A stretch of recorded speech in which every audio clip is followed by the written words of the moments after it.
Se eu não acreditar nos meus sonhos, não for a primeira pessoa que acreditar naquilo que o meu coração almeja, naquilo que o meu coração bate mais forte, naquele desejo que há dentro do meu coração, quem poderá fazer isso por mim? É muito importante que eu e você saibamos que nós somos o principal que deve acreditar em nós mesmos, porque quando você tem essa autoestima de acreditar em você, essa certeza, tudo à nossa volta vai mudar. Você precisa ser a primeira pessoa a acreditar naquilo que você quer para sua vida. E eu vou dar continuidade aqui para você que vem acompanhando os meus vídeos. Eu venho numa sequência de vídeos contando, né, um pouquinho da minha história para quem ainda não conhece, sobre as experiências que eu tenho, né, com Deus a partir do momento da minha conversão e como aconteceu tudo isso. E eu venho falar hoje sobre esse profetizar sobre aquelas coisas que o Senhor, quem hoje não quer receber uma revelação do Senhor? Quem hoje não quer um eis que te digo? E muitos de nós já recebemos, já frequentamos algum lugar e recebemos uma revelação do Senhor. Mas a maior revelação, ela está aqui na palavra de Deus. E o Senhor tem promessas para mim e para a sua vida. Aí você vai virar para mim e falar assim: Maria, mas todo mundo fala, ai, Deus tem promessa na sua vida, Deus tem promessa na vida de todo mundo. Sim, Deus tem promessa na minha e na sua vida. Por quê? Porque quando o Senhor nos criou, Ele não nos criou aleatoriamente. Vou criar Maria hoje porque o Senhor não tem o que fazer. Não, Ele criou com um propósito. E a palavra dele fala que a vontade dele ela é boa, perfeita e agradável. Então, Ele tem um plano, um propósito para mim e para a sua vida perfeito. Só que nós temos o tal do livre-arbítrio, que nós podemos escolher viver as coisas de Deus ou não. Então, o que eu venho falar com você aqui hoje é que as promessas que estão aqui na palavra, ela é para mim e para você. Deus não tem filho preferido. Se aqui está dizendo que todas as coisas cooperam para o bem daqueles que amam o Senhor, é para aqueles que amam. Se você ama o Senhor, coloca Ele no centro da sua vida. Agora, para as promessas do Senhor se cumprir na minha e na sua vida, nós temos que viver uma vida alinhada com a vontade dEle. E essa é a grande diferença. O problema não é o Senhor te dar, não é o Senhor ter o melhor para você, não é o Senhor ter um propósito extraordinário para sua vida. A diferença é estarmos alinhados com a vontade de Deus, vivendo os princípios bíblicos para que as coisas possam acontecer. Porque se você tem uma promessa na sua vida, se você já escutou alguém te falar um ex que te digo, Deus já usou alguém, o Deus já falou com você, ou o Senhor fala, se nós abrirmos essa palavra aqui, o Senhor fala todos os dias conosco. As promessas que Ele tem para nós aqui são inúmeras. Do início a Gênesis a Apocalipse, você vai ver as promessas do Senhor para a nossa vida. Só que é necessário um posicionamento. As coisas só vão, mas o Senhor me deu uma promessa tem tantos anos, tem tanto tempo e nunca aconteceu. E eu te pergunto, como que você está vivendo? Você está vivendo no centro da vontade de Deus? Você está seguindo os princípios bíblicos? Porque a palavra, ela só é válida para aqueles também que vivem segundo a sua palavra. E o Senhor vai fazer de qualquer jeito. Quando o Senhor tem um propósito para fazer, Ele faz. Porém, Ele tem princípios, tem leis. Nós precisamos cumprir com as leis do Senhor para que as coisas venham a acontecer. Então, não pense que o Senhor te prometeu que Ele vai te dar de qualquer maneira. Mas se Ele te prometeu, Ele vai te dar. Então, alinhe-se com o Senhor. E quando eu conto aqui a minha história, foi a partir de um posicionamento meu que a minha história começou, né, a acontecer, que as coisas começaram a ir para o seu devido lugar. Só que nesse processo, nós achamos que se o Senhor vai fazer, eu aceitei Jesus, agora eu estou fazendo tudo certo, tudo correto, estou me alinhando com a palavra, então vai tudo ser favorável. Não, o Senhor primeiro bagunça tudo para depois arrumar. Não quer dizer que se o Senhor há em todo o propósito há um processo. O Senhor não te fala o meio do processo, Ele te fala o início e nós sabemos que o fim nós vamos ter vitória. Mas o meio do processo nós não sabemos. Nesse meio, nós vamos ter ali, podemos ter dores, podemos ter morte, podemos ter percas, temos momentos de alegria e temos também os momentos difíceis. Por quê? Porque o Senhor está nos tratando, nos preparando, porque tudo isso é para o nosso bem maior, para que nós possamos ser aperfeiçoados no Senhor, para que tenhamos a vida eterna.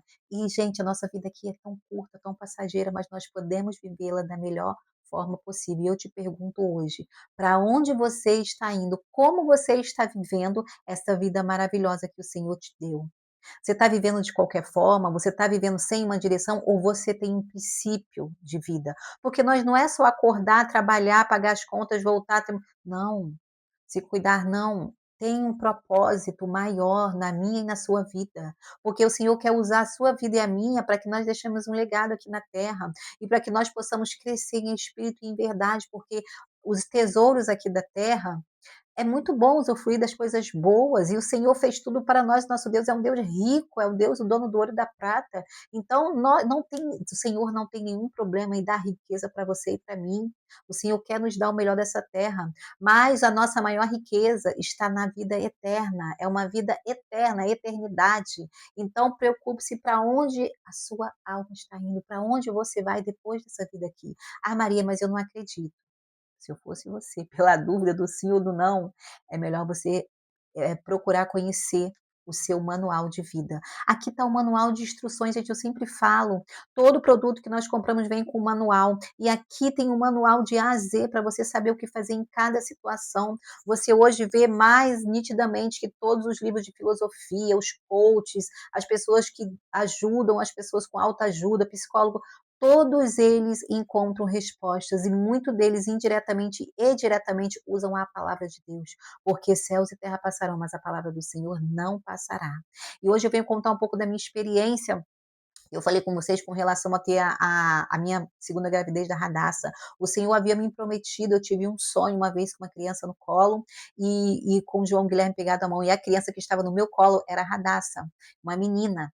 E aí o Senhor falava: "Eu te dou essas 2 crianças para que você terá que ser forte como um monte de Sião, eu confio essas 2 crianças a você". E eu acordei desse sonho, eu estava num corredor, estava numa oração num corredor, eu tive isso no sonho, aquela sensação de que eu estava numa oração no corredor, e eu não buscava tão, uma vida alinhada com o Senhor como eu tenho hoje, mas o que eu falo para vocês, o meu coração sempre foi do Senhor. Eu sempre, do meu jeito, na minha ignorância, sempre fiz essa oração, sempre busquei. Só que eu sempre buscava um intermediário entre eu e Deus, mas depois eu descobri que esse acesso ele é livre e que eu posso falar diretamente com o meu Criador e você também.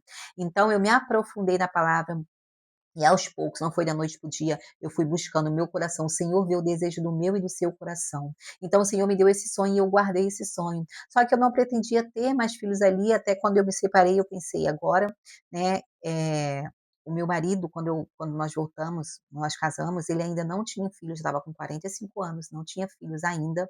Já tinha tido outro casamento, ele comentou, fez o comentário que tinha feito tratamento por alguns anos para a esposa dele engravidar, a ex-esposa, ela não engravidou, né, e os anos se passaram, né, o casamento acabou e ele não teve filhos.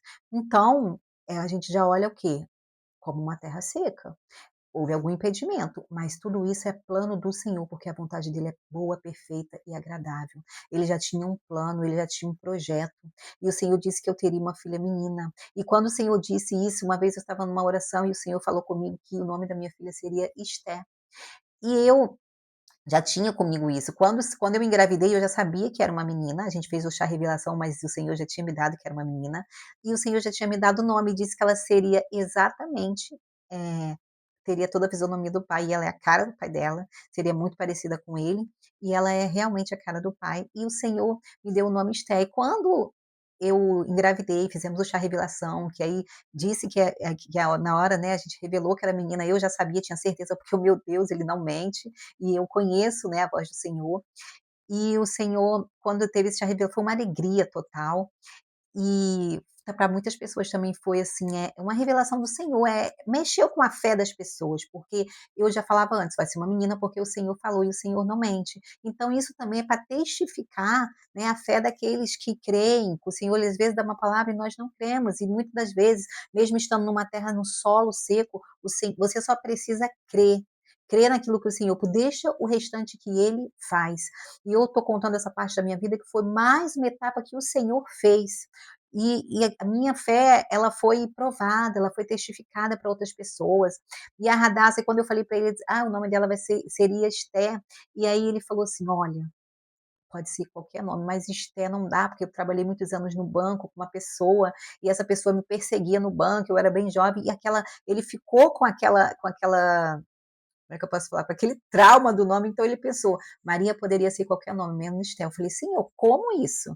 né, ele não se importaria, mas logo o nome Esther, aí eu disse assim para ele: "Lê a história de Esther, você vai ver como a história é muito bonita, como é uma história de uma princesa, que ela salvou o seu povo e tal", fui falando, e ele foi lá ler a história de Esther na Bíblia. E como ele é uma pessoa detalhista, ele falou assim: "Maria, a história é muito bonita realmente, mas o nome dela é Radassa, não é Esté.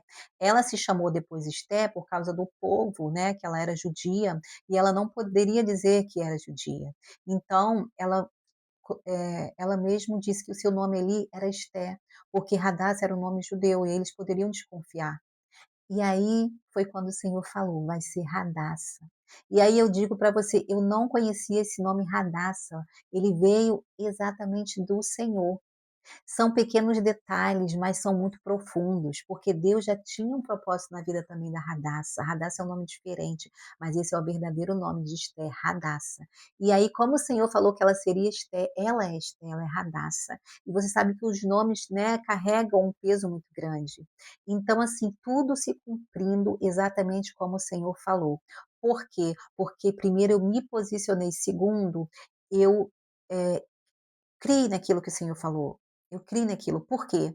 Porque muitas das vezes o Senhor fala conosco e nós não acreditamos, porque o nosso cenário é como um solo seco. No nosso cenário que nós vivenciamos, não há esperança. Nós olhamos para a nossa realidade e olhamos para aquilo que o Senhor nos diz que vai acontecer, e aí a nossa incredulidade não deixa o milagre vir. Por quê?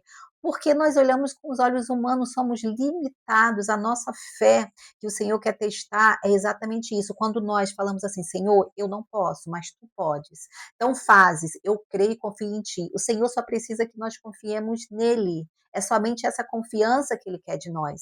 E eu separei aqui no texto de Ezequiel, muito conhecido, Ezequiel 37, no versículo 3, porque tudo que a gente fala aqui eu trago à luz da palavra, porque é através da palavra que o Senhor fala comigo e com você, que primeiro ele fala comigo, depois vai falar com você. E há algo na sua vida em algum momento que essa palavra o Senhor vai te tocar, porque se ele te trouxe até aqui nesse vídeo, é porque ele tem algo para falar com você.